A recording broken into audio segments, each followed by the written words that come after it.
Some exasperation with that, But just specifically about the passing game, where you just kind of threw your heads up. I don't get why this isn't going better. No, it wasn't like I didn't know why it wasn't working. It was really that we just didn't devote enough time to it. Like anything, if you ignore it, it's going to drift away on you. And we needed to spend more time on it. And because of the newness of the run game and the desire to get that up to speed, I think we missed out on that, and I think we made a mistake, and we all have to take responsibility for that.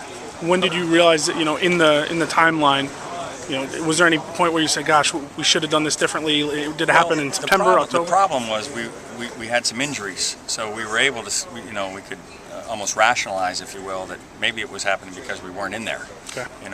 With Kevin missing training camp, maybe that's why we didn't throw it well in the Kansas State and early games. Then all of a sudden we started to come along a little bit. Really didn't throw much against Texas in that game. Then Kevin goes down again. Now you can kind of attribute it to an inexperienced quarterback. And so there were reasons that really didn't require us to change.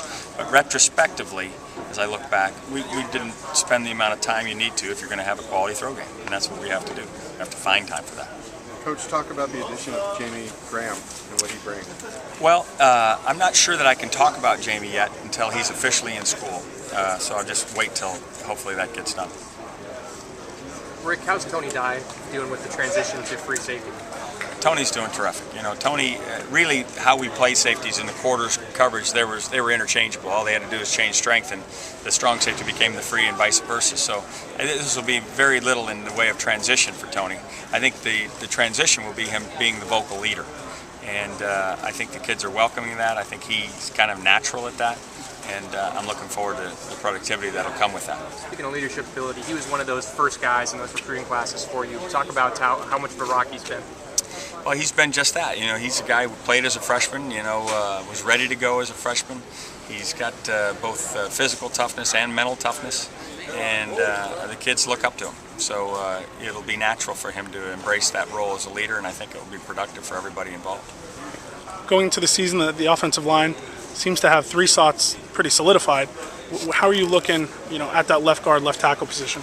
Well, they're going to be battled. Sean Scheller played left tackle for us last year, so I feel good that he's able to do that. We'll anxiously await Baca's return, Jeff's return from injury, but in the meantime, we'll be able to develop some depth.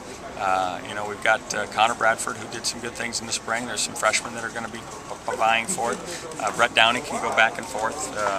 Mike Harris has lost a lot of weight. He looks terrific. I'm so excited for him and the way he's trained for his senior season. So I think that there's reason for optimism within the front. We're not deep, and so we're going to have to stay healthy, and that is always a concern. What's your starting lineup going to be? Your front five going to be today with the ones? I'm not sure. I think we'll probably start Scheller at the left tackle and Ward at the weak guard, and we'll wait and see if it's Wade at the strong guard or some other combination. We'll get her done. It's been a kind of a tumultuous off season for you personally.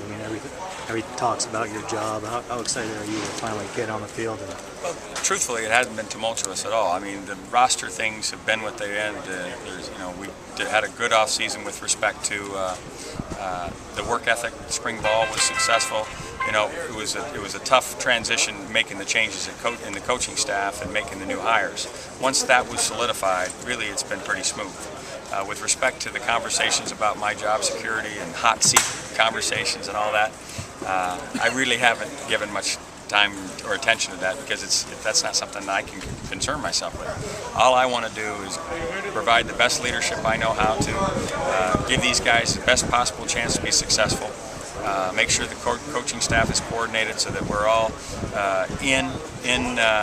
and there's no egos involved. We're just ready to go, and I think we've got that. I'm excited as I've ever been, and looking forward to getting UCLA football back closer to the top and over the hump. It's been a while. We've been kind of wallowing in this valley, and it's time to figure out our way out of it.